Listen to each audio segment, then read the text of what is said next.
Bueno, buenas noches. Vamos a hablar hoy sobre la Ley 1480 del 2011, conocida como el Estatuto del Consumidor.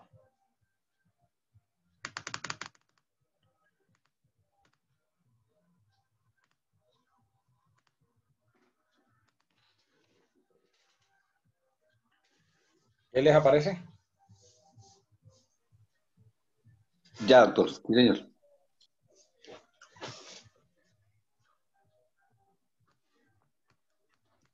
Bueno, miremos los principios generales de la ley.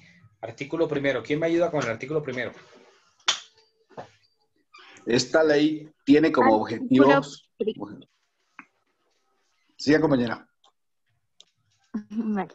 Artículo primero. Principios generales. Esta ley tiene como objetivo proteger, promover y garantizar la efectividad y el libre ejercicio de los derechos de los consumidores, así como amparar el respeto a su dignidad y a sus intereses económicos, en especial lo referente a: primero, la protección de los consumidores frente a los riesgos para su salud y seguridad.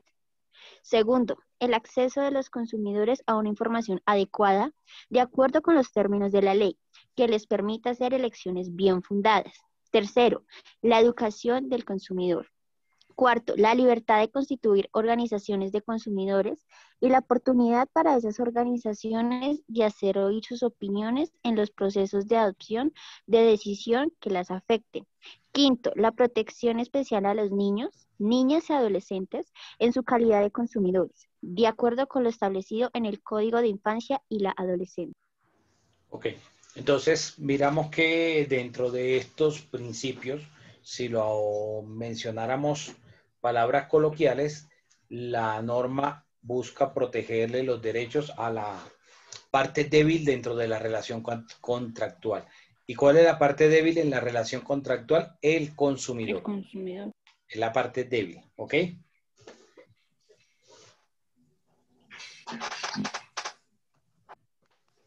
¿Quién me ayuda con el artículo 2? Objeto de la ley. Artículo 2. Objeto. Las normas de esta ley regulan los derechos y las obligaciones surgidas entre los productores, proveedores y consumidores y la responsabilidad de los productores y proveedores tanto sustancial como procesalmente. Las normas contenidas en esta ley son aplicables en general a las relaciones de consumo y a la responsabilidad de los productores y proveedores frente al consumidor en todos los sectores de la economía respecto de los cuales no exista regulación especial, evento en el cual aplicará la regulación especial y suplementariamente las normas establecidas en esta ley. Faltó el pedazo final.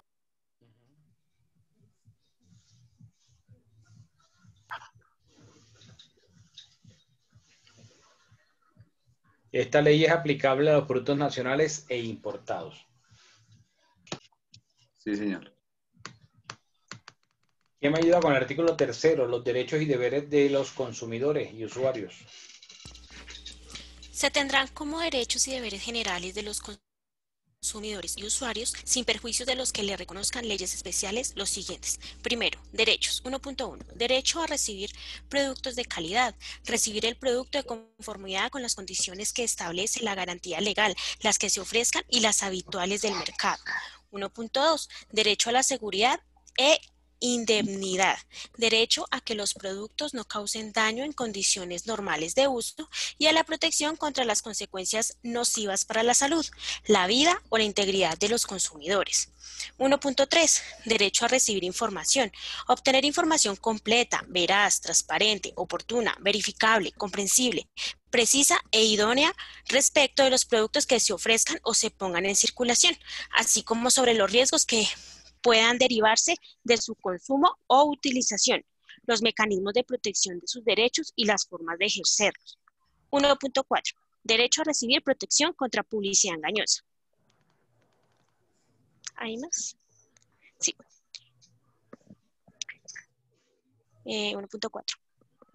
¿Bajó mucho, profe, no? No, sigue el 1.5. Ah, ya. Derecho a la reclamación. Reclamar directamente ante el productor, proveedor o prestador y obtener reparación íntegra, oportuna y adecuada de todos los daños sufridos, así como tener acceso a las autoridades judiciales o administrativas para el mismo propósito, en los términos de la presente ley. Las reclamaciones podrán efectuarse personalmente o mediante representante o apoderado. 1.6. Protección contractual. Ser protegido de las cláusulas abusivas en los contratos de adhesión, en los términos de la presente ley. 1.7. Derecho de elección. Elegir libremente los bienes y servicios que requieran los consumidores. 1.8. Derecho a la participación. Organizarse y asociarse para proteger sus derechos e intereses, elegir a sus representantes, participar y ser oídos por quienes cumplan funciones públicas en el estudio de las decisiones legales y administrativas que le conciernen, así como a obtener respuesta a sus peticiones. 1.9. Derecho a la representación. Los consumidores tienen derecho a hacerse representar para la solución de las reclamaciones sobre el consumo de bienes y servicios y las contravenciones a la presente ley por sus organizaciones a los voceros autorizados por ellas. 1.10. Derecho a informar. Los consumidores, sus organizaciones y las autoridades públicas tendrán acceso a los medios masivos de comunicación para informar, divulgar y educar sobre el ejercicio de los derechos de los consumidores. 1.11. Derecho a la educación.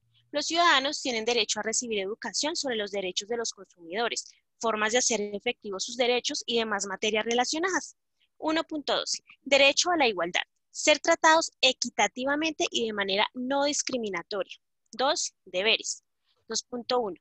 Informarse respecto de la calidad de los productos, así como de las instrucciones que suministre el producto o proveedor en relación con su adecuado uso o consumo, conservación e instalación. Nota de vigencia. 2.2. Obrar de buena fe frente a los productores y proveedores y frente a las autoridades públicas. 2.3. Cumplir con las normas sobre reciclaje y disposición de desechos de bienes consumidos. Ok, gracias. ¿Quién me ayuda con el artículo 4? Carácter de las normas. Las disposiciones contenidas en esta ley son de orden público.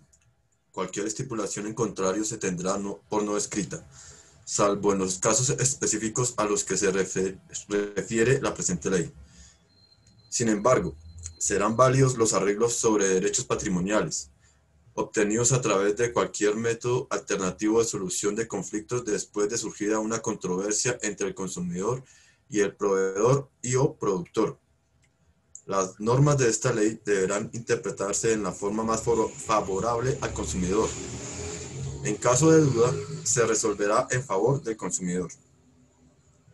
En lo no regulado por esta ley, en tanto no contravengan los principios de la misma, de ser asuntos de carácter sustancial, se le aplicarán las reglas contenidas en el Código de Comercio y en lo no provisto en este, las del Código Civil.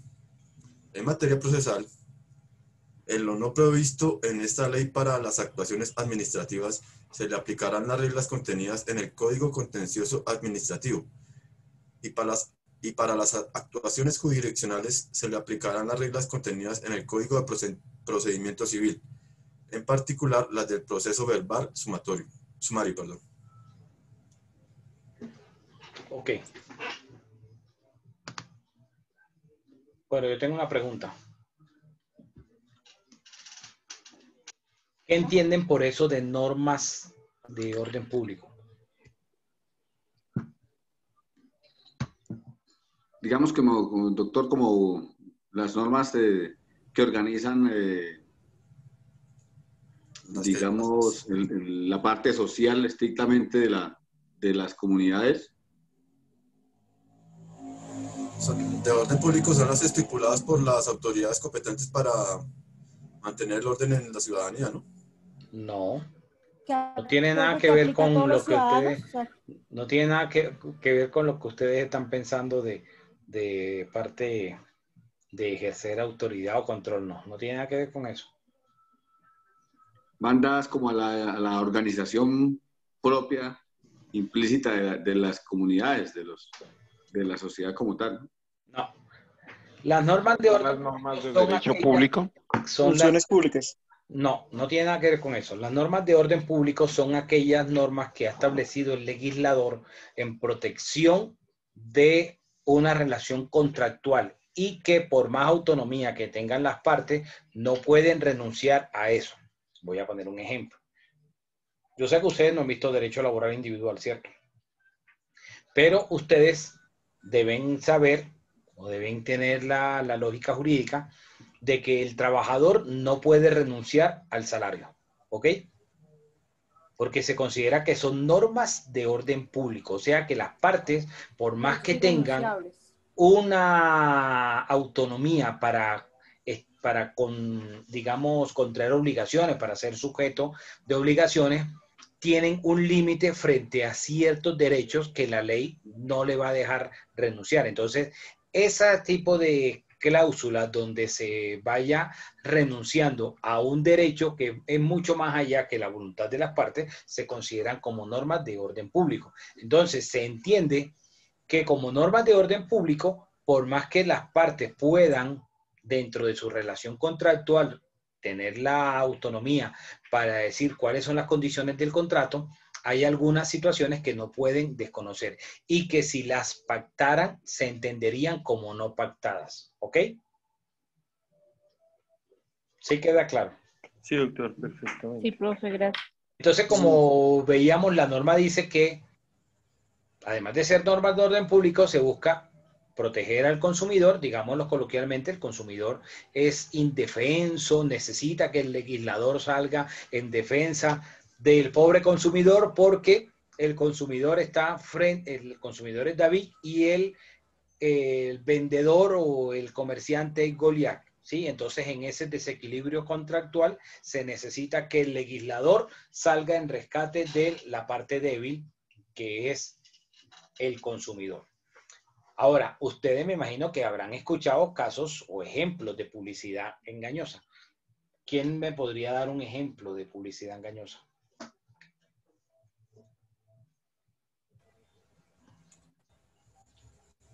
¿Ninguno Doc, ha visto los nada de publicidad yogures, engañosa?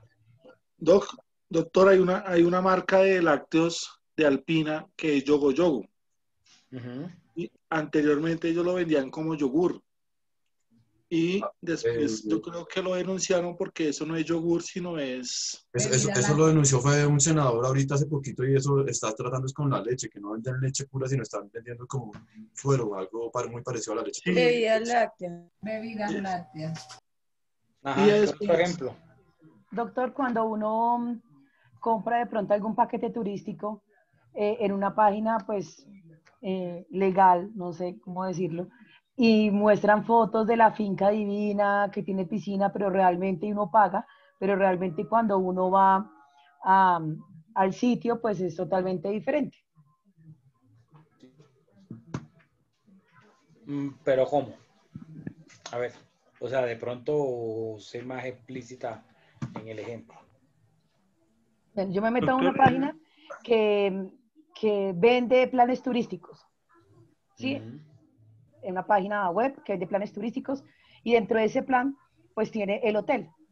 Entonces, y me pasó alguna vez que muestran las fotos divinas del hotel por el precio, todo, pero realmente cuando uno, o cuando se va al sitio, es totalmente diferente, no es el hotel que muestran y en unas condiciones, pues, pues feas. ¿Pero eso no sería estafa? No, publicidad engañosa. Claro, porque a mí ponen pues una publicidad que supuestamente como para jalar al cliente, usted paga y todo, pero realmente cuando, igual se hizo la reclamación, pero cuando usted va, pues no es lo que le vendieron. Lo que pasa es que la estafa, a ver, de pronto, para aclarar, la estafa, si ustedes lo buscan en el Código Penal, va a aparecer así con una definición como que incurre en estafa o en este delito de estafa la persona que inducen un error a otro para obtener un provecho para sí. ¿Sí? Entonces, si se presentan unas imágenes sobre el estado del hotel y luego resulta que no eran las condiciones que se estaban ofreciendo, puede haber una publicidad engañosa, sin que signifique que eso raye en el ámbito penal. ¿Ok? O sea, no todo va a rayar en el ámbito penal. Pero ese ejemplo que di, ¿sí sirve, doctor? Sí, puede darse. Ok, listo. No sé si de pronto ustedes recuerdan hace unos años, para esta jornada del Black Friday, que hacen el viernes, el último viernes de noviembre, Falabella hizo una publicidad engañosa. Por ejemplo, ellos vendían una chaqueta en 100.000 pesos. Durante todo el año el precio era el mismo. Unos días antes de la celebración, le subieron el precio a 150.000 para ofrecer un descuento y dejarla en 100.000 pesos. Eso es una publicidad engañosa, porque finalmente no estaban haciendo ningún descuento. Estaban inflando el precio para aparentemente hacer un descuento y venderla en el precio que realmente era el que valía 15 días antes. ¿Ok? Ese tipo de situaciones son las que se consideran publicidad engañosa. ¿Algún otro ejemplo de publicidad engañosa?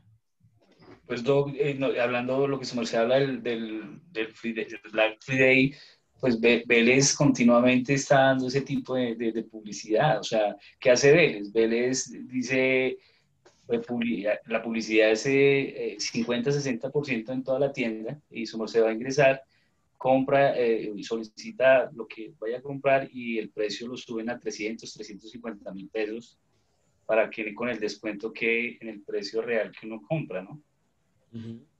Profe, otro ejemplo podría ser lo de los operadores de celular que ofrecen tantas gigas y usted va a comprobar y a la hora tiene por ahí la mitad de lo que le ofrecen. Ajá, también. Aquí en Colombia hay la sentencia en contra de Herbalife, que ofrecía productos nutricionales que para adelgazar y eran malteadas común y corrientes que no tenían nada de lo que ellos decían. Y la Super los condenó, de hecho retiraron los productos. Igual que el Reduct Fast, que ese también lo quitaron precisamente también. por que el pibe inclusive tuvo un problema ahí por la publicidad Pues también. siendo así ahorita lo que estaba diciendo Natalia París, que se tomara algo para curar al COVID. Bueno, pero eso no era una publicidad engañosa porque ella no estaba publicitando ninguna marca específica. No estaba haciendo ninguna promoción ni mercadeo. Por ejemplo, esta Amparo Grisales que le hacía un comercial a Rever 3 que decía que quitaba las arrugas. Y la superintendencia catalogó eso como una publicidad engañosa porque no estaba aprobado científicamente que ese producto quitará las arrugas. Y creo que con Cicatricure también pasó de que le hicieron modificar la publicidad a ellos. Y si ustedes miran la publicidad de ellos, ahorita dice que en tantas semanas le reduce la cicatriz con la aplicación de tal producto, pero no está diciendo que la desaparece. Que era como la presentaban al principio. Sí, señor.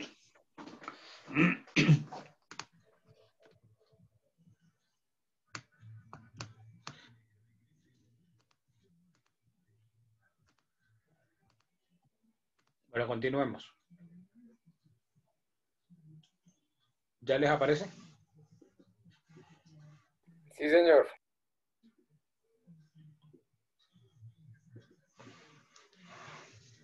Bueno, ahí en el artículo 5 habla de las definiciones, eso lo pueden ustedes leer después. Vamos al artículo 6. ¿Quién me ayuda con el artículo 6? De la calidad, idoneidad y seguridad. Artículo 6. Calidad, idoneidad y seguridad de los productos. Todo productor debe asegurar la idoneidad y seguridad de los bienes y servicios que ofrezca o ponga en el mercado, así como la calidad ofrecida. En ningún caso, estas podrán ser inferiores o controvertir lo previsto en los reglamentos técnicos y medidas sanitarias o fitosanitarias. El cumplimiento de esta obligación dará lugar a 1. Responsabilidad solidaria del productor y proveedor por garantía ante los consumidores. 2. Responsabilidad administrativa individual ante las autoridades de supervisión y control en términos de esta ley. 3. Responsabilidad por daños por producto defectuoso en términos de esta ley. Parágrafo. Para efectos de garantizar la calidad, idoneidad y seguridad de los productos y bienes y servicios que se comercialicen, el Instituto Nacional de Vigilancia de Medicamentos y Alimentos, INVIMA, expedirá los registros sanitarios de conformidad con las competencias establecidas en el artículo 245 de la Ley 100 del 93, que ordena el control y la vigilancia sobre la calidad y seguridad de los mismos. Ok. Artículo 7. ¿Quién me ayuda leyéndolo? Garantía legal. Garantía legal.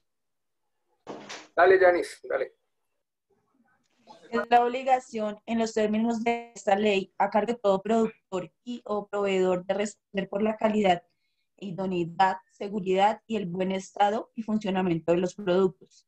En la prestación de servicios en el que tiene una obligación de medio, la garantía dada el resultado, sino por las condiciones de calidad en la prestación del servicio, según las condiciones establecidas en normas de carácter obligatorio en las ofrecidas, las ordinarias y habituales del mercado. Parágrafo. La entrega o distribución de productos con descuento, rebaja o carácter promocional está sujeta a las reglas contenidas en la presente ley.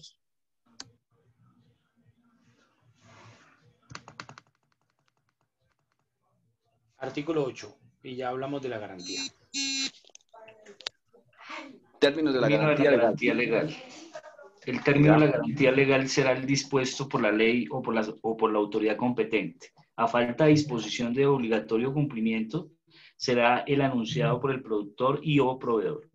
El término de la garantía legal empezará a correr a partir de la entrega del producto al consumidor. De no indicarse el término de la garantía, de no indicarse el término de garantía, el término será de 1 año para productos nuevos. Tratándose de productos perecederos, el término de la garantía legal será de la fecha de vencimiento o expiración. Los productos usados en los que haya expirado el término de la garantía legal podrán ser vendidos sin garantía, circunstancia que debe ser informada y aceptada por escrito claramente por el consumidor. En caso contrario, se entenderá que el producto tiene garantía de 3 meses. La prestación de servicios que suponen la entrega del bien para la reparación del mismo podrá ser prestada sin garantía, circunstancia que debe ser informada y aceptada por escrito claramente por el consumidor. En caso contrario, se entenderá que el servicio tiene garantía de 3 meses, contados a partir de la entrega del bien a quien solicitó el servicio. Para los bienes inmuebles, la garantía legal comprende la estabilidad de la otra por 10 años y para los acabados 1 año.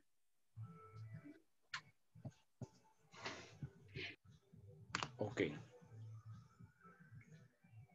Bueno. Hablemos de la garantía. Todo comerciante que está vendiendo un producto, y así como el fabricante, tiene que demostrar y preservarle la calidad de lo que se está ofreciendo, de lo que se está vendiendo. Entonces, la garantía tiene varias aristas, varias situaciones. Primera situación, el fabricante o productor establece el término. ¿Cuánto va a ser la garantía? Que establece el fabricante. ¿Queda claro? ¿O hay dudas hasta acá? Otra situación es que estamos hablando de productos nuevos, ¿no? Profe, una pregunta. Usted dice el fabricante, pero pone su regla de garantía. ¿Eso afecta cuando el vendedor no sabe esa fecha? No. La garantía, estamos hablando sobre productos nuevos. Entonces, sobre un producto nuevo, en primer lugar, lo va a establecer el fabricante. Va a decir la garantía es tanto. Si el fabricante no mencionó cuánto es la garantía, ni el vendedor está mencionando cuánto es la garantía, se entiende que la garantía es por 1 año, cuando son productos nuevos que no son perecederos. Otra situación es que el producto sea nuevo y sea perecedero. Ahí la garantía va a ser la que se establece por parte del fabricante. Pongamos un ejemplo, un yogur. Ustedes van al supermercado y ven que en el vasito de yogur va a decir que la fecha de vencimiento. Entonces, si se compra antes de la fecha de vencimiento, no hay ningún inconveniente. El problema es que uno lo compre y que ya haya pasado la fecha de vencimiento. Ahí está obligado el que se lo vendió, el de la tienda, el del supermercado, a cambiarle el producto, aplicarle la garantía. Otra pregunta, profesor, por ejemplo, cuando hacen esas ventas de bodega que son productos que no salieron al 100%, ¿uno también puede exigir garantía? Ya voy para allá. Ahora, hablemos de la garantía de lo que dice Jonathan. De aquellos productos que no están en óptimas condiciones, no están con la calidad que nos dice la norma que debe ofrecerla el vendedor. Entonces, en estos casos puede suceder lo siguiente. Las partes pueden establecer una garantía. ¿Quién va a establecer la garantía? El vendedor. O pueda que se estipule que como el producto no está en óptima calidad, entonces se pacta por escrito que no hay garantía y que el consumidor, el comprador, lo acepta en el estado en el que se encuentra. Y ahí se estaría renunciando a una garantía. Ahí es válido.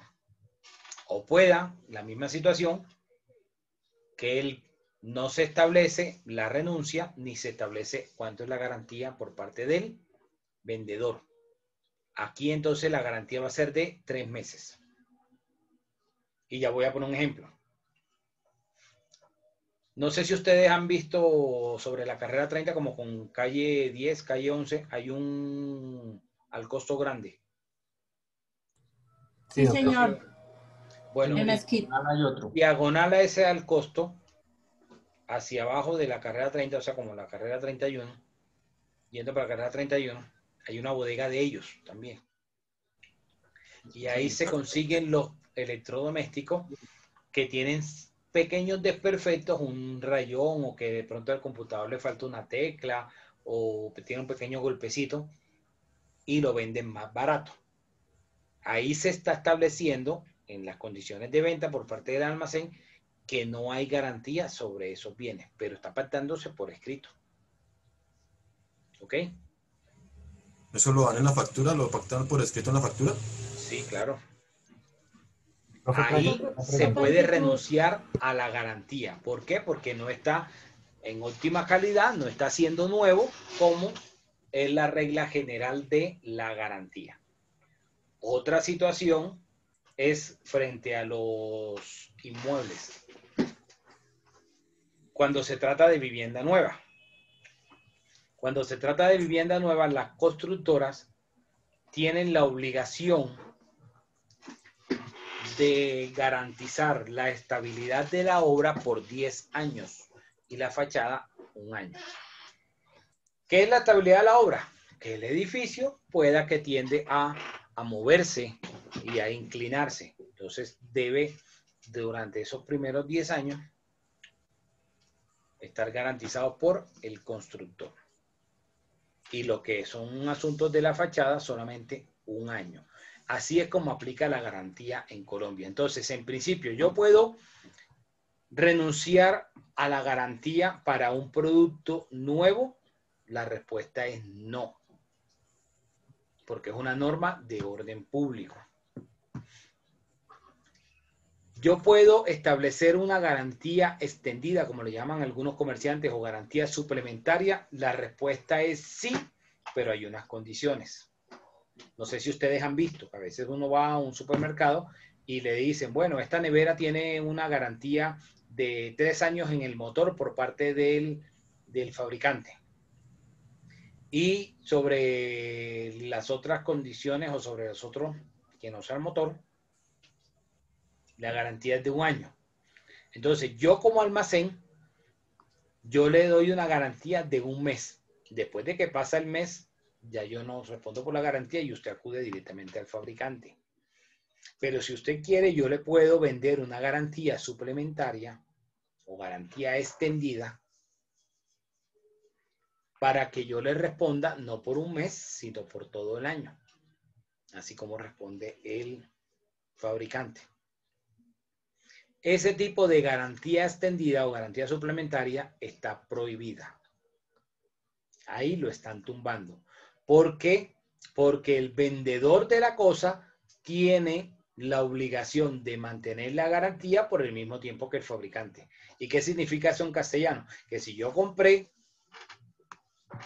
este celular en X supermercado, en X almacén, y entonces Apple me dio una garantía de un año, pero en el almacén me dijeron, no, nosotros solo le damos una garantía de un mes. Si usted quiere, le extendemos al año la garantía y le cobramos tanto por esa garantía extendida. Ellos no pueden hacer eso. ¿Por qué? Porque ese vendedor, o sea, ese supermercado, esa tienda, ese almacén, está obligado a darme la garantía por el mismo tiempo que el fabricante. ¿Qué significa eso? Que si pasado el mes, es decir, a los 2 o 3 meses presenta desperfecto, yo puedo ir donde lo compré y le digo, vengo por la garantía. Y están obligados a recibirlo y enviarlo al fabricante para que lo repare. Ahora, la garantía en Colombia no significa que yo voy y nada, es que presenta este inconveniente, entonces yo quiero que me lo cambien o que me devuelvan el dinero. No significa eso. La garantía no está concebida de esa forma. La garantía está concebida en que yo lo llevo para que me lo reparen. Si cuando me lo devuelven nuevamente presenta fallas por la misma situación, es cuando ya yo puedo decirle donde lo compré, oigan, como es la segunda vez que me molesta por lo mismo, cámbienmelo por uno nuevo o me devuelve el dinero. ¿Queda claro? No es que yo llego, se me dañó, entonces devuélvame el dinero. Aquí no opera en Colombia de esa forma la garantía. Eso es en el sistema de los Estados Unidos. O en Europa, bajo el reglamento 1215 de 2012, que aplica para toda la Unión Europea. Pero aquí en Colombia esta protección no es así tan autónoma. ¿Preguntas? Profe, sí, yo tengo una pregunta. Usted dice que existe una garantía que el almacén, o sea, que el dueño, bueno, el que está vendiendo, el que hace el electrodoméstico tiene, por ejemplo, 3 años de garantía. Pero ¿por qué los almacenes de cadena dicen que con el almacén tiene un 8 días de garantía? Porque que el comerciante te puede decir eso para que tú creas y te vendan eso. Pero legalmente tienen la misma obligación que el fabricante. Ok, profe, muchas gracias. Profe, yo tengo otra pregunta ahorita con lo del tema del COVID, por ejemplo, los productos como los tapabocas, ¿cómo funciona esa parte? Pues cuando dejaron de ser, cuando se declararon de carácter esencial y dejaron de solicitar el registro INVIMA para muchos tapabocas, se dio para que se hicieran muchas negociaciones al respecto de ese tema, se especularon mucho en precios, mejor dicho, se vieron demasiadas irregularidades en ese tiempo. Pero ¿Hay algo ahorita respecto a eso? Primero, ahí no tiene nada que ver con la garantía, y segundo, que se suba el precio. Estamos en una libre economía, o sea... No, profe, de pronto no era más a ese punto el punto. De pronto es más como al tema de garantías. No hay regulación de precio. ¿Y garantías? Si de pronto la pregunta va enfocada, yo lo miraría hacia el derecho de retracto. Si compré algo, ¿hasta cuándo puedo retractarme? La respuesta son 5 días. Y hay productos que una vez se destapan, ya pierden su valor. Doctor, una pregunta. Es decir, que en determinado caso uno compra digamos, un televisor. El vendedor me da una garantía de 3 meses y yo abro el televisor y veo unos papeles que dice que tiene garantía de 1 año. ¿Vale más la garantía la que dice el fabricante, sí? Sí, claro, y entonces aun cuando se te presentaron inconvenientes al 4.º mes y ya habían pasado los 3 meses que te dijo el vendedor, estás en toda la obligación de ir donde el vendedor y decirle, La garantía del fabricante es por 1 año, así que usted me responde. Vale, más. Muy bien. Profe, qué pena, una pregunta.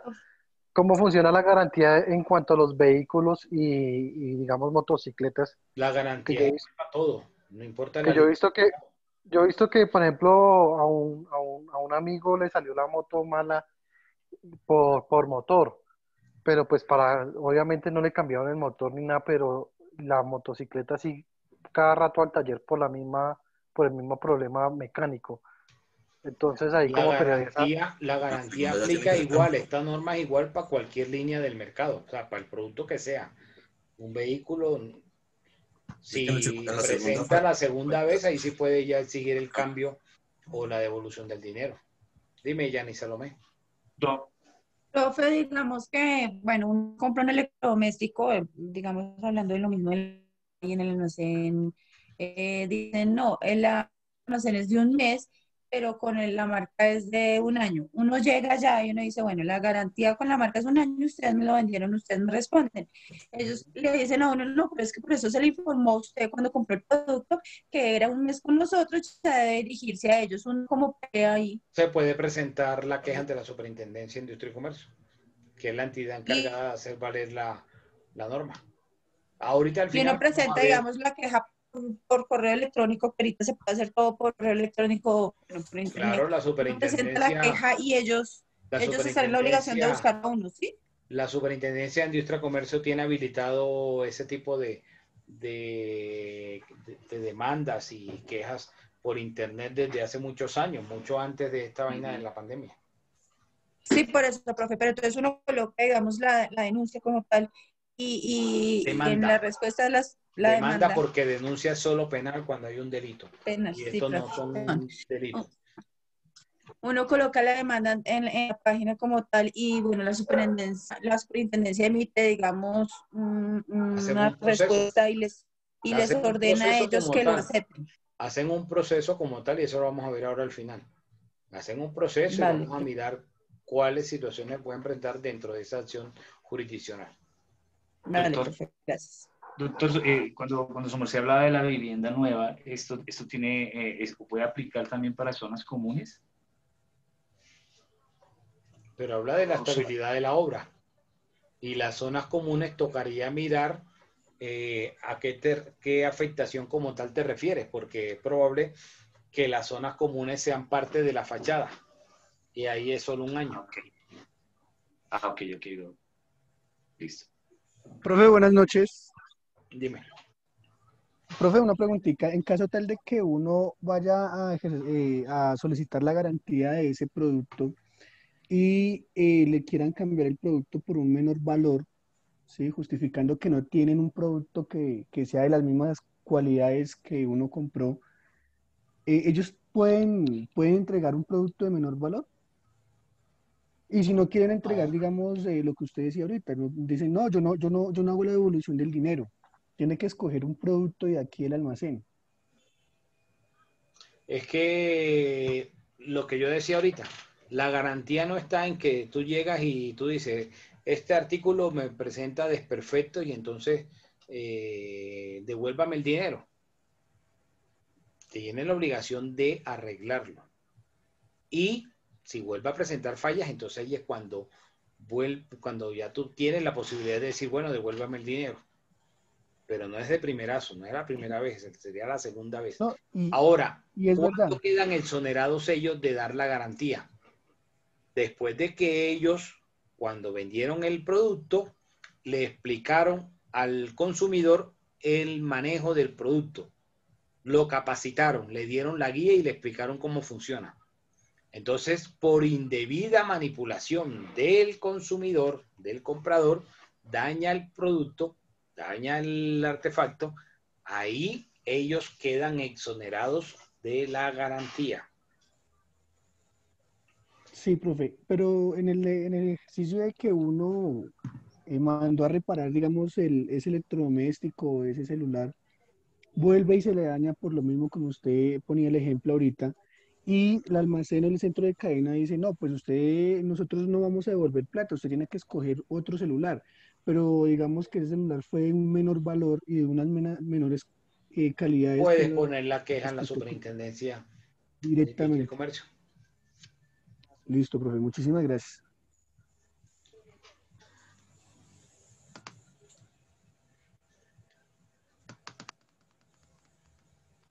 Cada vez que la persona va, digamos que la garantía es un año, se le daña por primera vez a los 6 meses y lleva el electrodoméstico al fabricante. Ahí se interrumpe el término de prescripción, o sea, ahí se corta. Si el fabricante duró 3 meses para arreglarlo, esos 3 meses no se van a contar. Entonces, cuando le devuelven el producto, otra vez sigue contando el tiempo. Entonces, digamos que se compró en enero. Se compró el 1 de julio, digamos. Tiene garantía un año. Y el 1 de enero se lleva, a los 6 meses se lleva donde el fabricante para la garantía. El fabricante lo devuelve el 1 de abril. Pasaron 3 meses. El 1 de abril empiezan nuevamente a contarse los otros 6 meses que faltaban. O sea que se extendería hasta el 1 de octubre. ¿Ok? Doctor, una pregunta. De acuerdo a lo que usted acaba de decir, ellos tienen un tiempo límite para regresar el producto reparado. No, porque el asunto puede ser complejo. De pronto, si tienen que esperar la importación de determinados repuestos, ¿sí? No es que tengan un plazo específico. Para ellos mejor entre más rápido lo devuelvan porque más rápido se pasa la garantía.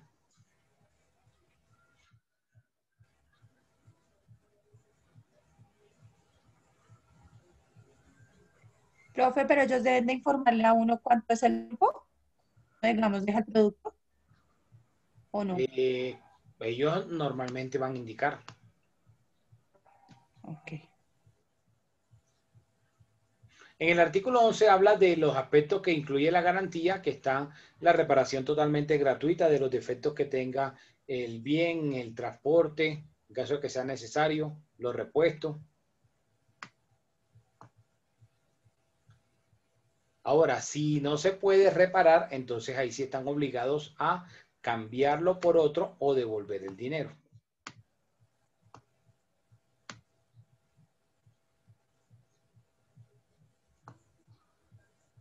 Miremos la exoneración de la garantía.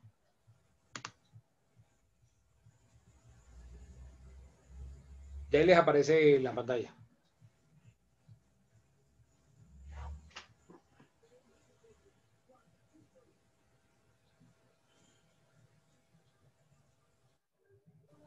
Sí, doctor. ¿Quién me lee el artículo 16?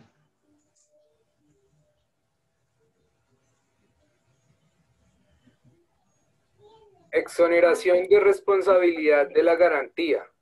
El productor o proveedor se exonerará de la responsabilidad que se deriva de la garantía cuando demuestre que el defecto proviene de, primero, fuerza mayor o caso fortuito. Segundo, el hecho de un tercero. Tercero, el uso indebido del bien por parte del consumidor. Y cuarto, que el consumidor no atendió las circunstancias de instalación, uso o mantenimiento indicadas en el manual del producto y en la garantía. El contenido del manual de instrucciones deberá estar acorde a la complejidad del producto. Esta causal no podrá ser alegada si no se ha suministrado manual de instrucciones de instalación, uso o mantenimiento en idioma castellano.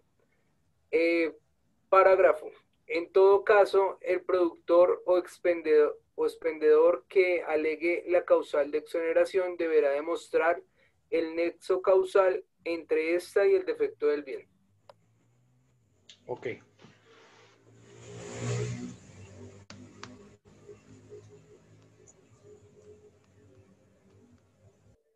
Profe, un ejemplo de pronto de fuerza mayor. Por ejemplo, que se haya tenido un bajón en la luz y eso haya dañado, haya quemado el artefacto. El mal servicio en Electricaribe, si su merced se acuerda, que la gente decía que les dañaba los electrodomésticos muy rápido y nadie respondía. Profe, ¿me puede repetir el artículo de la exoneración? Perdón. 16.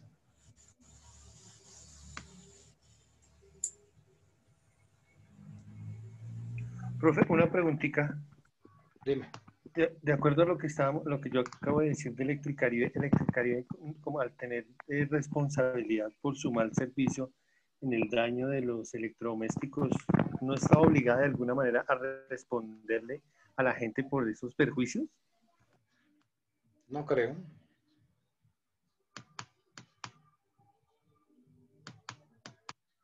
No creo, porque siempre iban a salirse con la excusa de que la persona tenía, digamos, una conexión ilegal o que no tenía las condiciones internas adecuadas para la prestación del servicio. Eso es lo que siempre respondía. Porque el prestador del servicio te responde hasta la entrada a tu casa. De ahí para adentro, la responsabilidad de las conexiones o del cableado, de todo eso, ya es responsabilidad del dueño.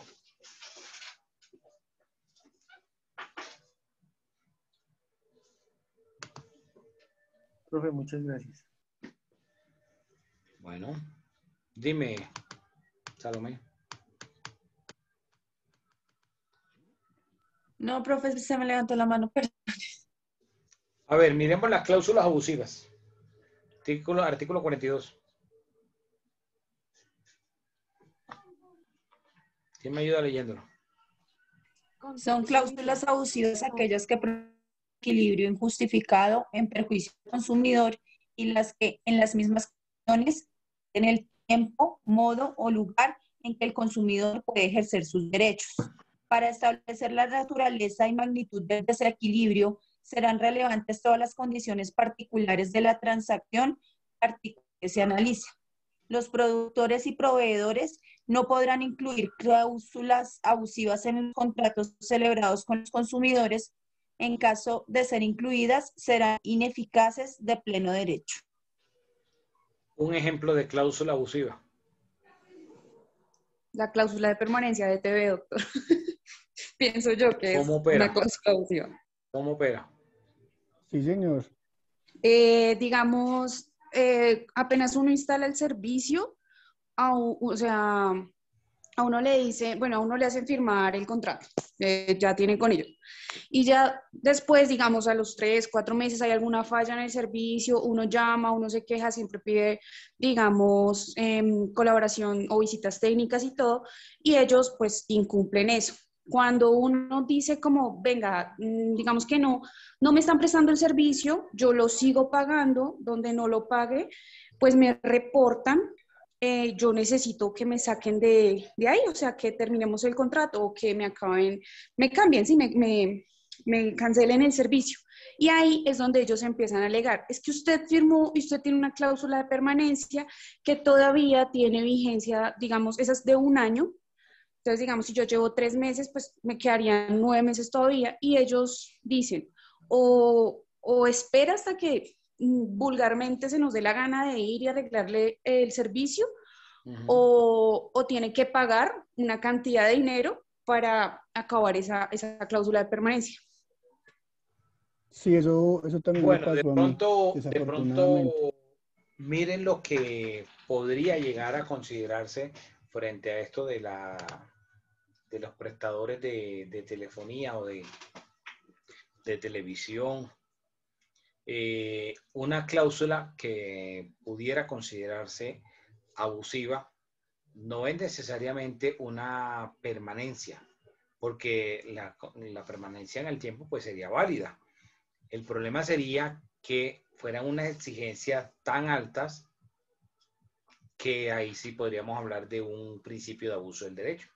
Por ejemplo, antes ocurría que los operadores celulares, cuando le vendían el teléfono celular a la persona, le hacían una cláusula de permanencia por 2 años porque le estaban vendiendo el celular. Y entonces, no sé si ustedes se acuerdan, eso fue ya hace algún par de años.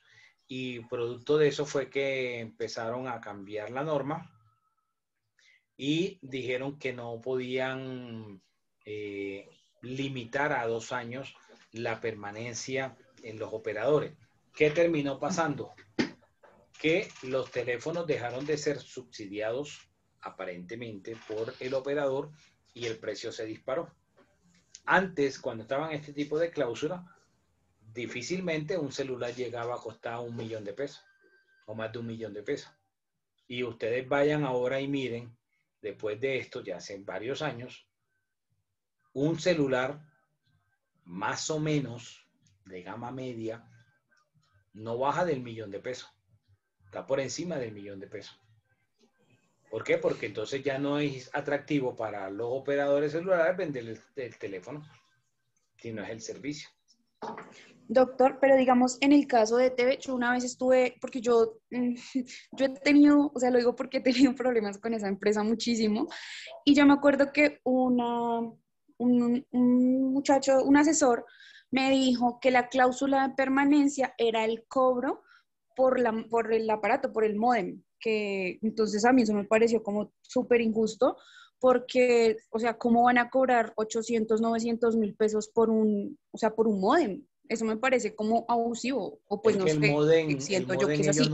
El módem ellos no lo venden, el módem lo dan así como cuando te entregan para la televisión los decodificadores y los controles remotos, eso no te lo venden, te lo están dando en comodato. No, y ellos, o sea, el asesor me dijo eso, el asesor me dijo como, es que la cláusula de permanencia se cobra por lo que es, bueno, por lo del módem y por lo del cableado de cobre y por el servicio, que yo no sé qué, yo, bueno, pues el servicio se supone que yo lo estoy pagando mensualmente en mi factura, entonces, pues, o sea, me parece, pues no sé, siento yo que es un poco abusivo, pero pues...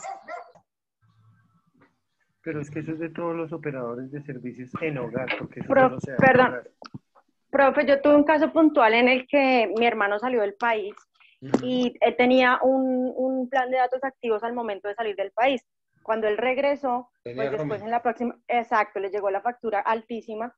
Entonces, pues en ese momento no estaba estudiando Derecho, fue hace muchos años, pues yo empecé como a leer precisamente estas cosas y se supone que ellos debe haber una autorización expresa de que se active el roaming. Entonces, con eso presentábamos como toda la situación con ellos, la queja, en ese momento no, y la ganamos, pues porque efectivamente no lo podían hacer. Entonces, yo creo que no era una cláusula que ellos dijeran que estuviera en el contrato, pero ellos la querían hacer valer de esa manera, de que se podía activar y que le podían hacer el cobro de esa manera.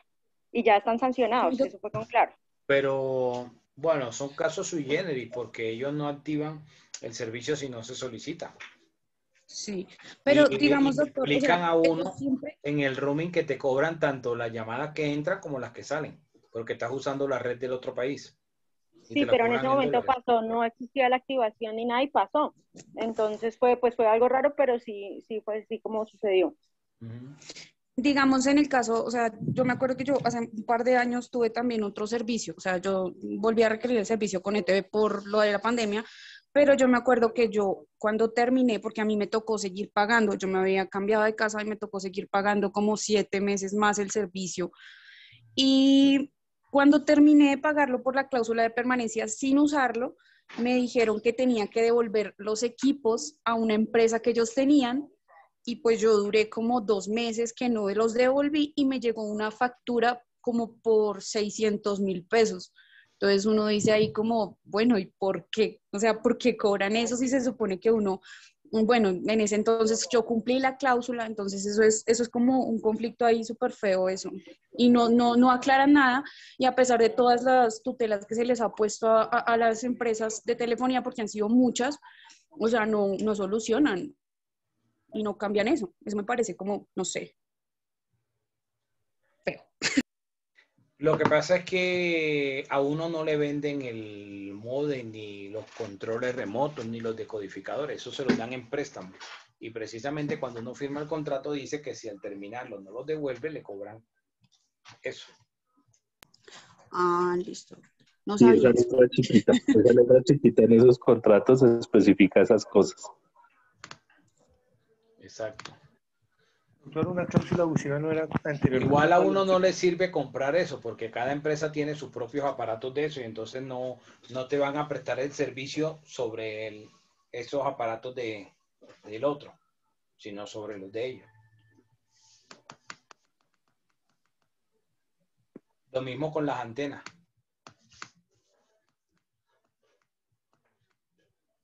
Bueno, vamos a mirar las acciones que se puede iniciar para proteger al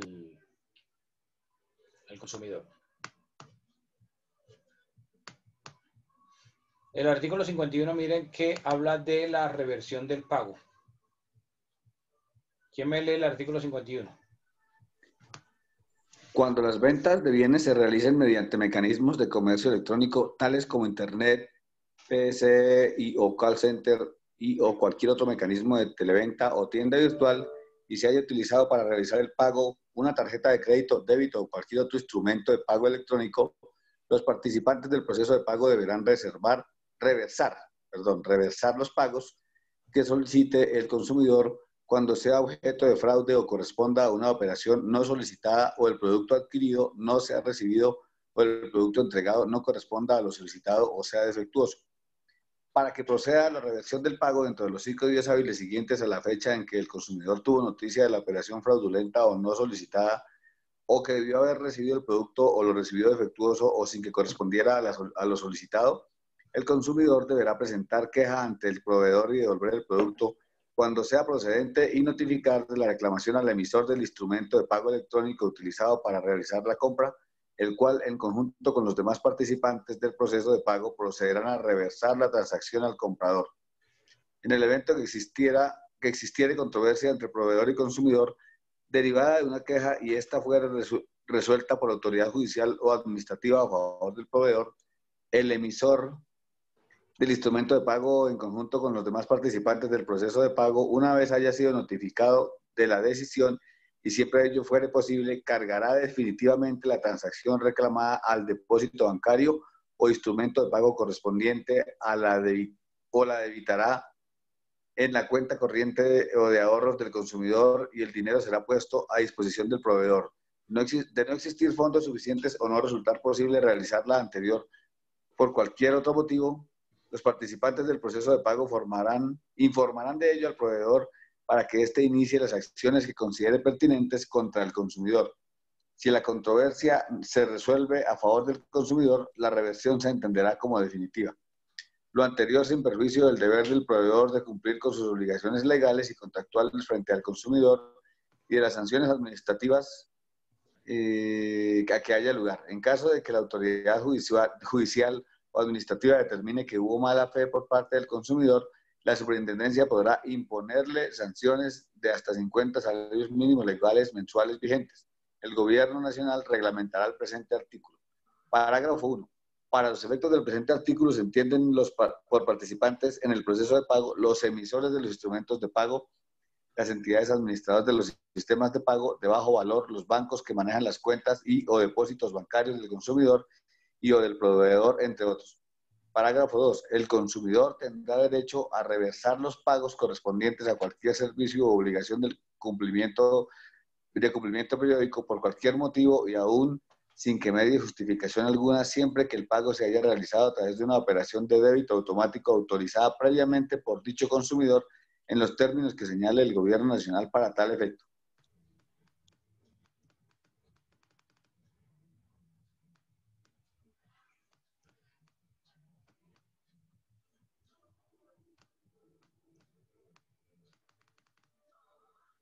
Miremos el artículo 56, acciones jurisdiccionales. ¿Quién me ayuda?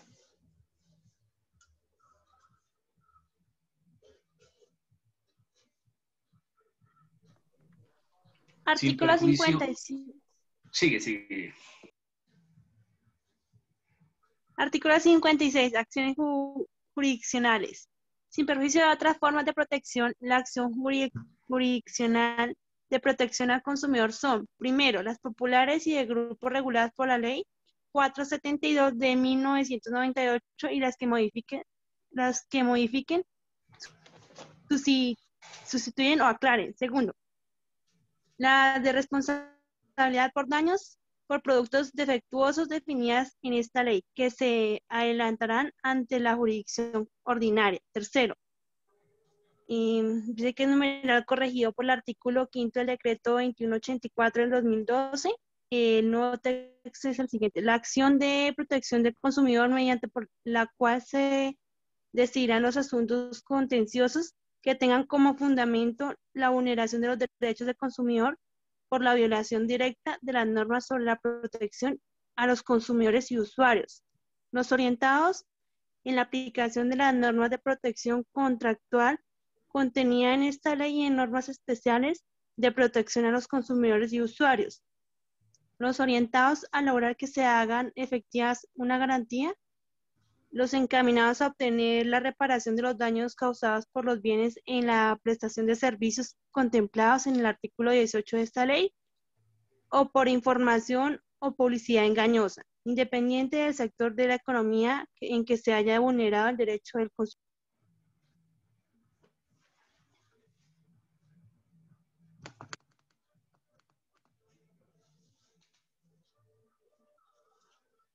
Falta el parágrafo.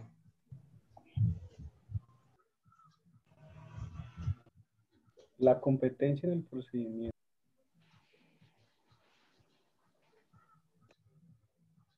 La competencia, el procedimiento y los demás aspectos procesales para conocer de las acciones de que se trata la Ley 472 de 1998 serán las previstas en dicha ley, y para las de responsabilidad por daños por productos defectuosos que se establezcan en esta ley serán las previstas en el Código del Procedimiento Civil.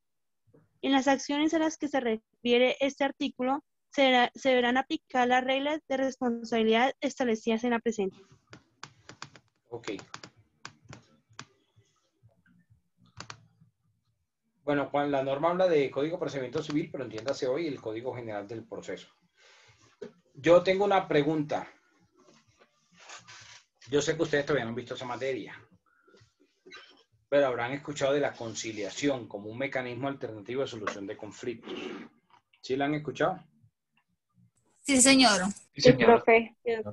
Cuando hay una disputa de este tema de consumo, ¿se puede acudir a la conciliación para resolver el asunto? Sí, profe, de hecho creo que la Procuraduría presta el servicio también en el área comercial. La respuesta es sí, efectivamente. Se puede utilizar la conciliación como un mecanismo de solución de conflictos antes de acudir a la jurisdicción, en este caso a la Superintendencia de Industria y Comercio, para iniciar la demanda. La Superintendencia de Industria y Comercio tiene unas competencias dadas por allá en el Código General del Proceso, por ahí después del artículo 28 del Código General, que habla sobre la facultad jurisdiccional que tienen algunas entidades administrativas, entre esas la Superintendencia de Industria y Comercio. Y el delegado, la decisión que toma es como si fuera un juez de la República. ¿Ok?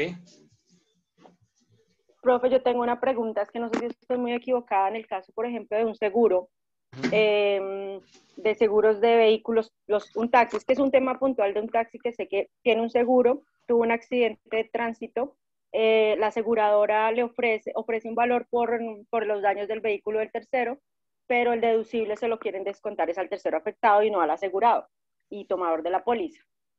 ¿Sí? Entonces, ese caso me parece, o sea, desde varios puntos de vista, ¿aplicaría de pronto para este caso que su merced dice, de la conciliación comercial? Sí, claro, porque así sea un tercero afectado. Quien debe asumir el pago de ese deducible es el tomador de la póliza. Sí, claro, exacto, pero se niegan las entidades, o sea, la aseguradora dice que no, se le dijo, bueno, pero usted tiene que responder porque, o bueno, tiene que responder su asegurado, pero pues por intermedio suyo, pero ellos dicen que no, que si quiere le cobre al asegurado. El aseguradora dice que no, el asegurado dice que no porque la póliza es la que le debe responder, y en esa se saltan el uno al otro, o sea, ya correspondería pasar a un paso como los que estamos hablando hoy. Claro, podrían presentar perfectamente la reclamación ante la Superintendencia de Industria y Comercio. La Superintendencia de Industria y Comercio tiene unos modelos de demanda, de las demandas que se tramitan ante ellos y se hace en línea. Ya desde hace un tiempo, antes de este tema de la pandemia. Perfecto, profe, gracias. ¿Alguna pregunta, duda?